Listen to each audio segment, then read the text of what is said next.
Bonjour, vous regardez toujours le 7-9 de Médien TV, heureuse d'être avec vous au programme. Encore une heure d'information commence avec le journal. Le sommaire de cette édition, un nouveau Premier ministre pour l'Irak, salué par Barack Obama. Haïdar el-Abadi a été nommé hier par le président Fouad Massoum en remplacement du très contesté Nouri al-Maliki, qui lui veut rester au pouvoir. À Gaza, la trêve tient bon depuis hier matin, une trêve de 72 heures qui permettra peut-être de faire évoluer les négociations. Pour l'instant, elles n'ont pas progressé. Ces négociations se tiennent toujours en ce moment au Caire de manière indirecte et secrète. Onde de choc à Hollywood, on a appris le décès du célèbre acteur Robin Williams. Celui qui s'était illustré dans de nombreux rôles comiques a été retrouvé mort à son domicile. La police évoque un suicide par asphyxie.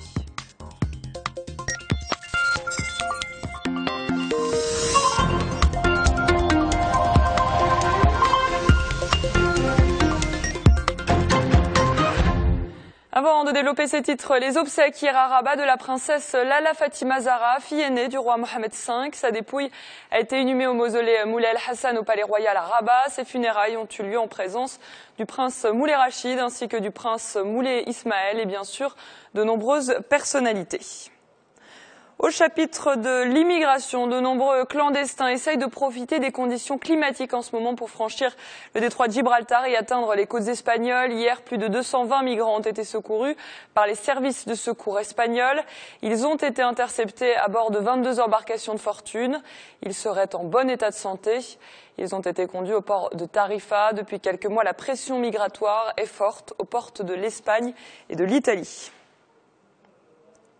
Face au violent conflit qui secoue la Libye, de nombreux Marocains résidant dans le pays tentent de fuir en passant par la Tunisie voisine.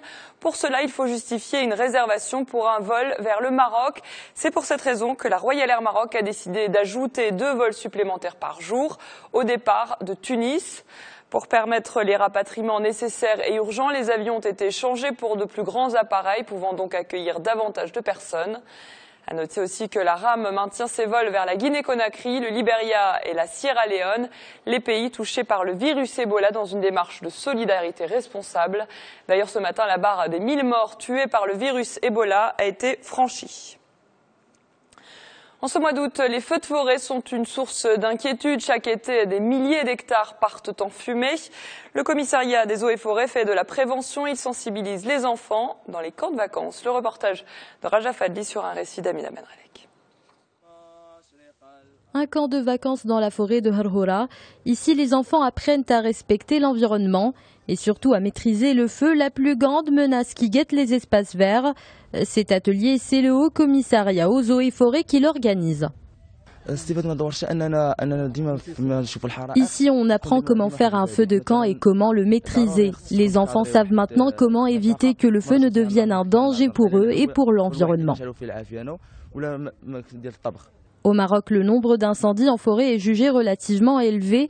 Entre le 1er janvier et le 4 août de cette année, 576 hectares forestiers ont été parcourus par le feu. C'est pourquoi le Haut Commissariat aux eaux et forêts privilégie aujourd'hui la prévention.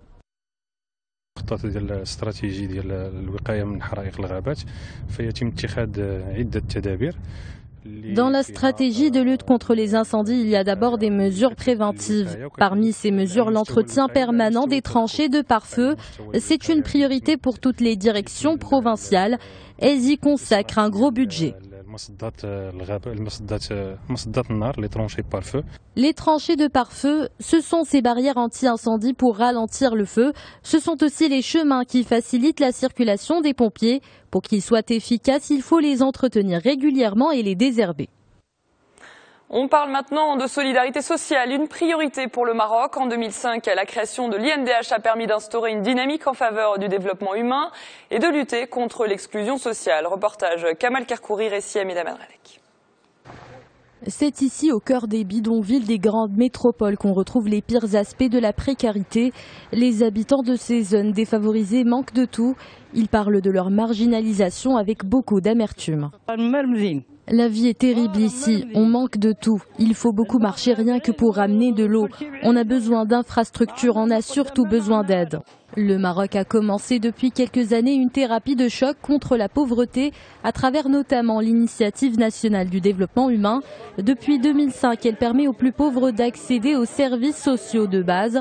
Elle travaille sur l'insertion sociale des personnes vulnérables grâce à des projets générateurs de revenus et les actions de solidarité ne s'arrêtent pas là. Le centre a fait plusieurs actions de solidarité ces derniers mois. Il y a eu des repas de ftour pour près de 300 personnes pendant Ramadan. On a aussi organisé des cérémonies de circoncision pour des centaines d'enfants. Les soins médicaux étaient gratuits. L'association a tout pris en charge.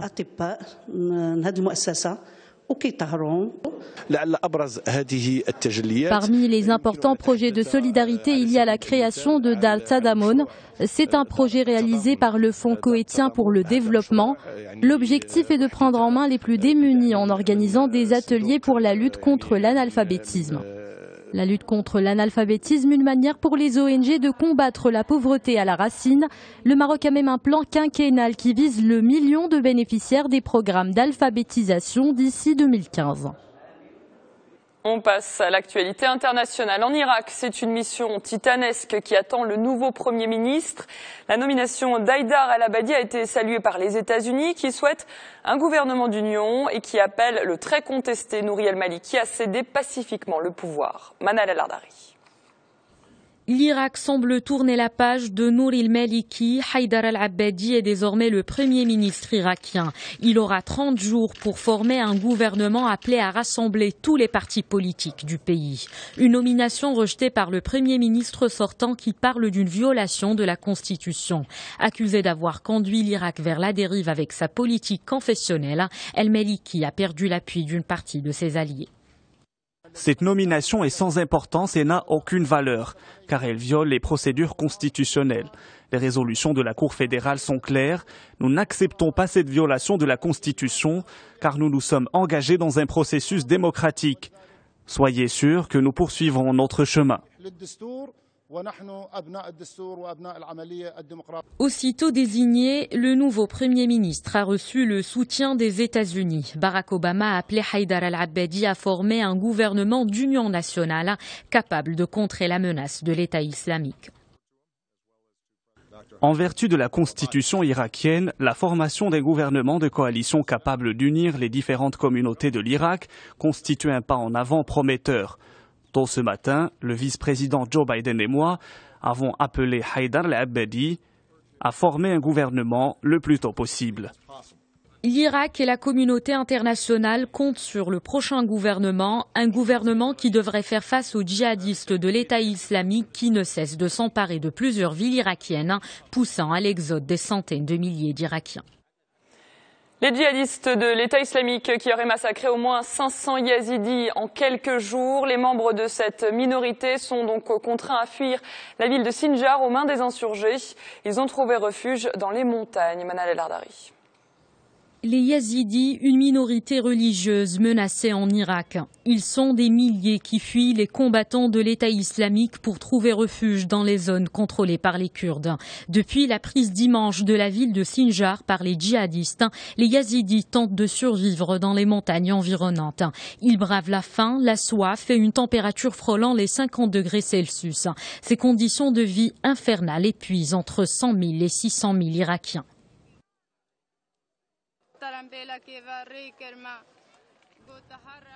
Ils ont enlevé mes 2 enfants. Je suis allé chercher le 3e pour le protéger.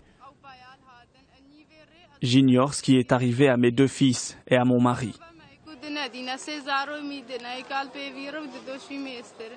Depuis l'arrivée des combattants de l'EIL au nord de l'Irak, au moins 500 Yazidis ont été tués selon le ministre irakien des droits de l'homme. D'autres ont réussi à rentrer en Syrie ou en Turquie avec l'aide des Kurdes. Le comité international de sauvetage a recueilli environ 4000 Yazidis en Syrie.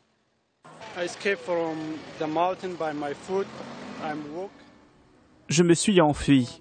Je suis venu à pied depuis la montagne, de Sinjar jusqu'en Syrie. Je n'avais qu'une bouteille d'eau, rien de plus. Et c'est le cas de milliers de personnes. Not me. There's thousands of people. Dans ce camp de réfugiés, les Yazidis s'approvisionnent en eau et en produits alimentaires avant de traverser le pont de Semalka, le point de passage entre le Kurdistan syrien et le Kurdistan irakien. On reste au Proche-Orient pour faire un point sur la situation à Gaza. La nouvelle trêve de 72 heures qui a démarré hier matin semble respectée pour le moment. Aucun bombardement israélien, aucune roquette tirée depuis la bande de Gaza.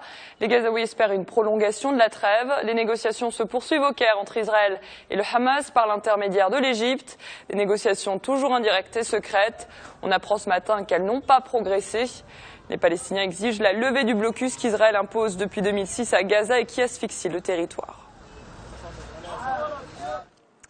En Égypte, le directeur de l'ONG Human Rights Watch interdit d'entrer sur le territoire. Il devait venir pour présenter un rapport sur la sanglante répression contre les partisans du président Mohamed Morsi, destitué par l'armée il y a un an. Human Rights Watch qualifie de probable crime contre l'humanité la dispersion le 14 août 2013 de 2 rassemblements de partisans de Morsi.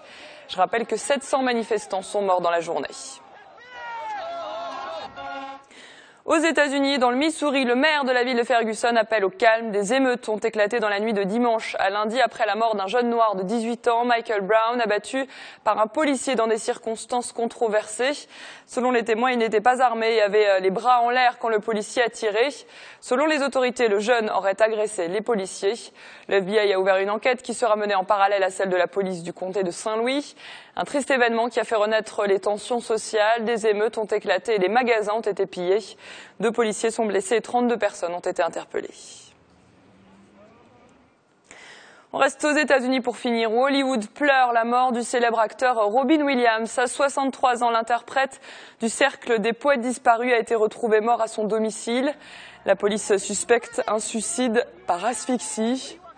Ce matin, les hommages se multiplient. Robin Williams a mené une carrière de plus de 30 ans. Il s'était fait connaître pour son rôle dans Good Morning Vietnam en 1987, puis a conquis le grand public avec des films comme Hook ou Madame Doubtfire. Il avait reçu l'Oscar du meilleur acteur dans un second rôle pour le film Will Hunting en 1998.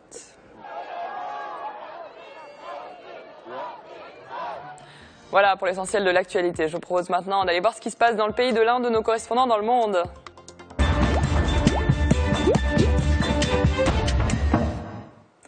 On part maintenant en direction des territoires palestiniens pour retrouver notre correspondant Nicolas Repère à Ramallah. Nicolas, bonjour. Bonjour Alison. Alors on va commencer avec les dernières nouvelles en provenance de Gaza. Les armes se sont tues depuis dimanche soir.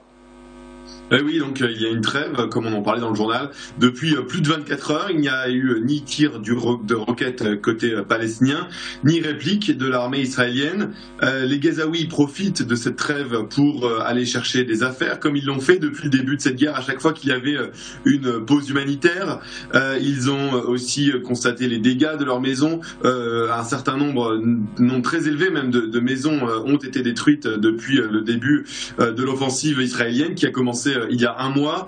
Les avis sont partagés. D'un côté, tout le monde espère que cette guerre n'aura pas été une guerre pour rien. Les Gazaouis espèrent et veulent la levée du blocus qui touche la bande de Gaza depuis plus de 7 ans maintenant. Mais d'un côté, ils se disent aussi que les combats ne peuvent pas reprendre. Il y a eu trop de morts. On est quasiment à la barre des 2000 personnes, 2000 Palestiniens tués en un mois de guerre. Et donc, c'est un peu un entre-deux en ce moment dans la bande de Gaza. Nicolas, on en parlait dans le journal, les négociations ont lieu de manière indirecte entre le Hamas et Israël. Est-ce qu'on peut croire à une solution négociée ? Dans tous les cas, les discussions avaient prévu d'être difficiles et c'est bien ce qui se passe. Elles ont échoué à plusieurs reprises par le passé. Il y a beaucoup de points en fait qu'il faut discuter. Ce matin, la presse israélienne annonce que les négociateurs israéliens auraient proposé l'ouverture d'un port à Gaza, qui est l'une des demandes de la part des groupes palestiniens installés dans la bande de Gaza. Mais en échange, ils demandent la démilitarisation de cette bande de Gaza Gaza. Et c'est un point évidemment qui va être très très compliqué à faire accepter aux factions palestiniennes. D'un côté, le groupe combattant du Hamas, mais aussi du djihad islamique, ainsi que d'autres factions palestiniennes. Pour elles, si elles se désarment, si elles acceptent ce désarmement, il faut être sûr qu'elles aient en échange leurs conditions. Et par le passé, l'histoire prouve que Israël a pu parfois accepter des choses, mais sur le terrain, rien n'a bougé. Donc ce port est évidemment un vrai problème, une vraie discussion en ce moment, au Caire où l'autorité palestinienne aussi essaie de jouer un rôle. Le négociateur en chef du côté de l'OLP est au Caire et discute avec d'un côté les groupes palestiniens et de l'autre côté les Israéliens, car les discussions ne peuvent pas se faire de manière directe, en tout cas officiellement. Le Hamas et Israël ne discutent pas directement. En Cisjordanie où vous vous trouvez, Nicolas, plusieurs Palestiniens ont été encore tués dans des manifestations en soutien à Gaza. Oui, 3 juste pour ce week-end, dont un enfant de 12 ans qui a été abattu alors qu'il jouait devant chez lui par l'armée israélienne. Ce sont des attaques qui ont lieu dans des contextes différents, mais en tout cas la Cisjordanie est tendue. Il y a eu plusieurs manifestations, plusieurs affrontements entre d'un côté des jeunes palestiniens et de l'autre côté les forces israéliennes. Sur fond, c'est très clair, de guerre à Gaza, les Palestiniens de Cisjordanie sont solidaires. Ils veulent montrer qu'ils sont avec leurs frères palestiniens de Gaza. Et il y a aussi une information qui n'a pas été confirmée, mais qui a été annoncée par un journal local. 3 attaques auraient eu lieu dimanche soir par des groupes armés palestiniens en Cisjordanie contre des militaires israéliens. L'armée israélienne ne confirme pas, mais cela prouverait peut-être, ce serait peut-être le premier signe d'un changement de stratégie. On sait qu'il y a encore des armes qui circulent en Cisjordanie et la volonté d'attaquer l'armée israélienne pourrait être efficace et en tout cas affichée et pourrait avoir des conséquences. Enfin Nicolas, et à Ramallah, un mouvement de boycott est en train de naître. La plus grande chaîne de supermarchés a décidé de retirer une partie des produits israéliens qu'elle proposait. Oui, les supermarchés Bravo ont tiré leur jus, leur fromage et leur viande importée d'Israël. C'est la première étape, c'est ce qu'ils disent en tout cas dans leurs étals. Il reste encore beaucoup à faire. L'économie palestinienne est complètement dépendante de l'économie israélienne, notamment, et c'est le gros point problématique, ils peuvent importer des marchandises depuis l'étranger, mais elles doivent passer par Israël, c'est un premier point. Et le deuxième point, c'est tout ce qui concerne les fruits et légumes. Plus de 3/4 des fruits et légumes consommés en Cisjordanie et dans la bande de Gaza proviennent d'Israël. Nicolas Roper en direct de Ramallah, merci pour ces informations. À très bientôt sur Média TV. Tout de suite, le tour d'horizon de vos journaux. La journée nationale du migrant ou l'exploration pétrolière du Maroc. C'est dans la revue de presse. Elle est signée Taoufik Nasseri.